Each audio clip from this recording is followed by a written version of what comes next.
नमस्कार बच्चों, मैं डॉक्टर इंद्रजीत कुमार आज आप लोगों को बीए बीएससी भाग 3 का रक्षा एवं स्त्रीक अध्ययन का जो प्रथम प्रश्न पत्र है अरब इजराइल युद्ध उसके विषय में बताऊंगा।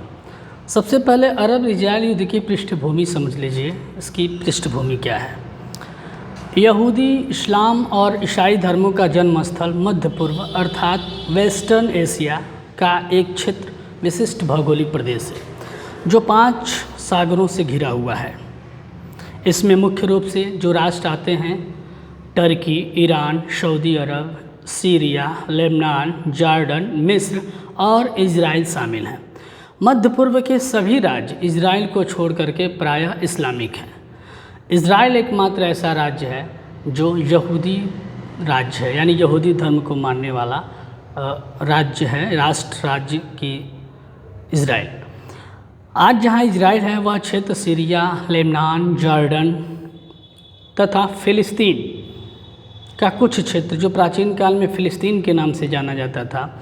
फिलिस्तीन का हृदय स्थल कहा जाने वाला यरूशलेम लगभग 2000 साल से यहूदी, ईसाई एवं मुसलमानों का सबसे बड़ा धार्मिक केंद्र रहा है और इसी महत्व के कारण तीनों धर्मों ने यहाँ समय समय पर इस पर अधिकार करने का अथक प्रयास किया। वास्तव में फिलिस्तीन यहूदियों का मूल निवास स्थान था। अरबों और यहूदियों के बीच जो संघर्ष की कहानी है वह लगभग 2000 वर्ष पुरानी है, जब यहूदियों के उनकी मातृभूमि फिलिस्तीन से उनको भगा दिया गया। उनको भगाने में जो सबसे अहम भूमिका निभाए थे अरब राष्ट्र के मुसलमानों ने मनाई। यहाँ से पलायन करने के बाद फिलिस्तीन पूरी दुनिया में इधर उधर सालों साल भटकते रहे। इनकी सबसे बड़ी इच्छा या यूँ कहें कि अभिलाषा यही थी कि फ़िलिस्तीन को अपना राष्ट्रीय घर बनाना। उनकी यह आशा कभी पूरी नहीं हुई, यानी सुप्त नहीं हुई, यानी कभी भी इस आशा को उन्होंने छोड़ा नहीं कि फ़िलिस्तीन हमारा राष्ट्रीय घर एक न एक दिन बनेगा। समय की प्रगति के साथ साथ और बलवती होती गई। 19वीं शताब्दी में बाहर से असंख्य यहूदी फ़िलिस्तीन आकर बस गए और इसकी कहानी धीरे धीरे आगे बढ़ती गई। यहूदियों की समस्या एक राष्ट्रीय समस्या है और इसे विश्वव्यापी समस्या बना करके इसका समाधान किया जा सकता है। तो हम आपको बताते हैं कि अरब इजराइल युद्ध की पृष्ठभूमि क्या है। अरब इजराइल युद्ध 1967, इनके 2 युद्ध हुए थे। एक 1967 में हुआ था और एक इसके बाद 1971 में हुआ था। इन दोनों युद्धों में जो पहला युद्ध था जिसकी पृष्ठभूमि की अगर हम बात करें तो सबसे पहले हम मानचित्र में देखेंगे कि इजराइल और अरब राष्ट्र है कहाँ। ये एक सिनाई प्रायद्वीप है। अरब इजराइल युद्ध का एक डायग्राम मैंने बनाया है। इसकी दिशा आप लोग समझ लें। जब भी कोई मैप हमारे सामने आता है, मैंने कई बार बताया भी है, तो सबसे ऊपर की दिशा ये नॉर्थ होती है और उसके दाहिने हाथ में ईस्ट, नीचे साउथ और बाएं हाथ में वेस्ट। दिशा कन्फर्म हो जाए, यह हमारा जो है इजराइल है। इजराइल के इर्द गिर्द जो इस्लामिक कंट्री हैं उनके बारे में समझते हैं। इजराइल की उत्तर दिशा में लेबनान है, पूर्व में सीरिया, पूर्व में ही जॉर्डन और नीचे दक्षिण पूर्व में जो सिनाई प्रायद्वीप भी इजराइल का ही हिस्सा है। 1967 के युद्ध में उसने इस प्रायद्वीप से यहाँ से उसकी सेनाएं गई थी यहाँ पर। इसकी कहानी हम आपको बाद में बताएंगे क्योंकि ये सैन्य संक्रियाओं में इसको पढ़ाया जाएगा। सऊदी अरब और इधर आते हैं तो सिनाई प्रायद्वीप के पश्चिम में मिस्र और 2 सागर, लाल सागर और भूमध्य सागर। लाल सागर और भूमध्य सागर को जोड़ने वाली जो एक नहर है वह अकेली एक नहर है जिसका नाम है स्वेज नहर। वो यहाँ पर स्थित है। यह है स्वेज कैनाल जो कि लाल सागर से बस स्वेज की खाड़ी होती हुई ऐसे भूमध्य सागर को जोड़ती है, जो कि व्यापारिक दृष्टिकोण से बड़ा ही महत्वपूर्ण है।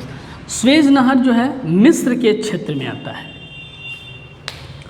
इजराइल के कई सारे भाग। इजराइल के जो हमारे पश्चिमी तट है, यानी जो भूमध्य सागर के पास का ये जो खुली सीमा है इजराइल की, यहाँ पर सबसे ऊपर हैफा है, उसके बाद तेल अवीव, गाजा एक क्षेत्र है जहाँ गाजा पट्टी हवाई पट्टी है। 1967 के युद्ध में इसका प्रयोग इजराइल ने अपने वायुयानों को उड़ाने के लिए किया था, इसका भी बहुत इम्पोर्टेंस है। रफ़ा है और एल आरिफ है, और थोड़ा सा और आगे आने पर यहाँ पोर्ट सईद है, जो कभी मिस्र का हुआ करता था, लेकिन यह इजराइल ने इसको युद्ध में जीत लिया। यहाँ पर गोलान पहाड़ी, जो कि इजराइल और सीरिया के बीच की जो गोलान पहाड़ी है, ये गोलान का क्षेत्र, यहाँ भी सैन्य संक्रियाएँ हुई थी। इजराइल जो कि फ़िलिस्तीन था, उसका ये जगह है जिसका नाम है जेरूसलम या यरूशलम, दोनों कहा जाता है। और यहाँ एक सागर है जिसे कहते हैं मृत सागर। अब हम आपको आगे बताते हैं कि इसकी क्या स्थापना कैसे हुई, इजराइल की स्थापना कैसे हुई, क्यों हुई, इसके विषय में आप ज़रा समझ लीजिए।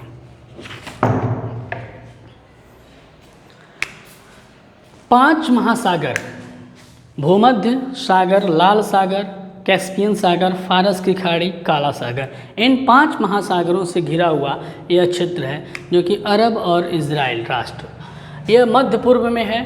मध्य पूर्व में यानी फ़िलिस्तीन, और फ़िलिस्तीन की जन्म की कहानी या फ़िलिस्तीन के आगे आने की कहानी जो है अरब और यहूदियों के बीच जो 2000 साल तक संघर्ष चला था, उसके विषय के फलस्वरूप है। इजराइल की स्थापना हुई कब?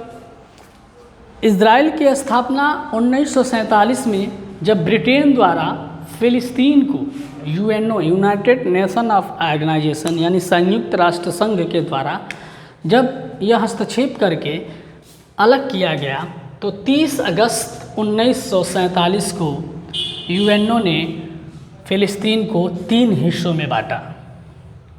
वो 3 हिस्से कौन बने? पहला यहूदी राज्य, दूसरा अरब राज्य और तीसरा यरूशलेम। इन 3 हिस्सों में बांटा गया।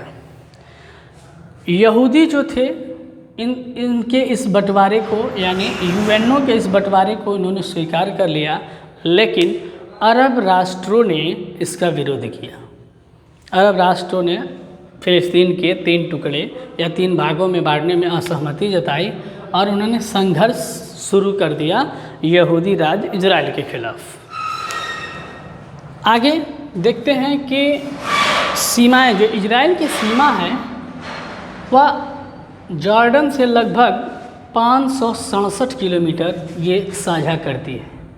यहाँ देखेंगे तो ये जॉर्डन है, ये इजराइल है, ये फ़िलिस्तीन था, ये मृत सागर, यहाँ पर एक सागर भी है। इसकी सीमा 567 किलोमीटर साझा करती है। और मिस्र जो कि सिनाई प्रायद्वीप के पश्चिम में है, इसकी सीमा 265 किलोमीटर।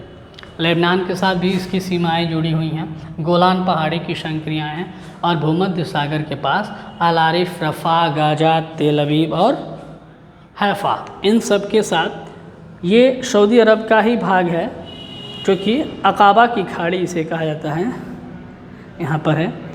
और शर्म अल शेख, ये यहाँ का इम्पॉर्टेंट एक शहर है। अब कारण क्या देखते हैं? इस यूएनओ के हस्तक्षेप के बंटवारे के ठीक लगभग 1 साल बाद 14 मई 1948 को संघर्ष शुरू हुआ, संघर्ष की कहानी शुरू हुई। और उसका एकमात्र कारण था कि मध्य पूर्व क्षेत्र यानी मध्य और पूर्व क्षेत्र, ये पूरा एरिया जो है, ये एक कहें कि अरब राष्ट्र और इजराइल, ये पूरा क्षेत्र जो है विश्व के मैप में कभी आप विश्व के मानचित्र पर देखिएगा तो यह मध्य पूर्व क्षेत्र के नाम से जाना जाता है। मध्य पूर्व क्षेत्र का स्ट्रैटेजिक महत्व अधिक था, स्ट्रेटजिक इम्पॉर्टेंट जो था वह मिडिल ईस्ट एरिया का बहुत ज़्यादा था। उसके कई कारण थे। किसके कारण थे?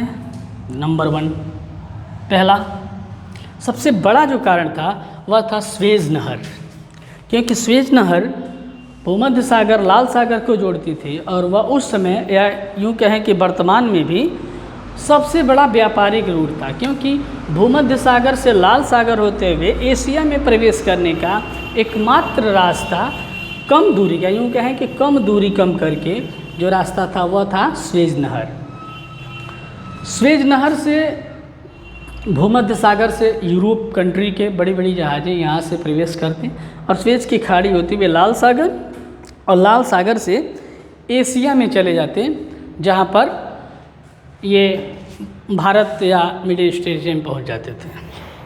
अब दूसरा, इजराइल की स्थिति अगर देखा जाए, छोटा सा देश है, इजराइल की स्थिति ऐसे लंबवत है। लंबवत मतलब वह नॉर्थ, उत्तर से लेकर के दक्षिण तक लगभग 416 किलोमीटर उसकी लंबाई है, और उसकी जो चौड़ाई है ये एरिया 112 किलोमीटर है। यानी आप देखेंगे उत्तर से दक्षिण 416 किलोमीटर और 112 किलोमीटर इसकी चौड़ाई है। तो इसकी इम्पोर्टेंस है। और यह भूमध्य सागर के पूर्वी तट पर, जो हमारा भूमध्य सागर है उसके पूर्वी तट पर मात्र एक ऐसा राज्य है जो यहूदी है, यहूदी राष्ट्र इजराइल है। दूसरा स्त्रात्विक महत्व में हम बात करते हैं स्वेज नहर के नाम, जो मध्य पूर्व क्षेत्र था, मध्य पूर्व क्षेत्र के लगभग जो तेल संपदाएं थीं, जो वहाँ के खनिज कच्चा तेल जिसे कहते हैं, वह 60 से विश्व के 60 से 70% भाग का उत्पादन मध्य पूर्व क्षेत्र में होता था। यानी लेबनान, सीरिया, जॉर्डन, ये जितने भी अरब राष्ट्र थे, यहाँ पर पूरी दुनिया का लगभग 60 से 1/3 भाग का तेल संपदा। तो इस कारण से और भी तमाम कारण थे, लेकिन इन कारणों से मध्य पूर्व क्षेत्र का बहुत ही स्ट्रैटेजिक महत्व था। और इसके लिए 1967 की अरब देशों ने मिल करके, विशेष तौर पर सीरिया और मिस्र ने इजराइल के साथ 2 युद्ध किए थे 1967 के। आगे के वीडियो में हम आपको बताएंगे कि इस 1967 के अरब इजराइल युद्ध के क्या कारण रहे थे, किन कारणों से इन दोनों के बीच में युद्ध हुआ। धन्यवाद।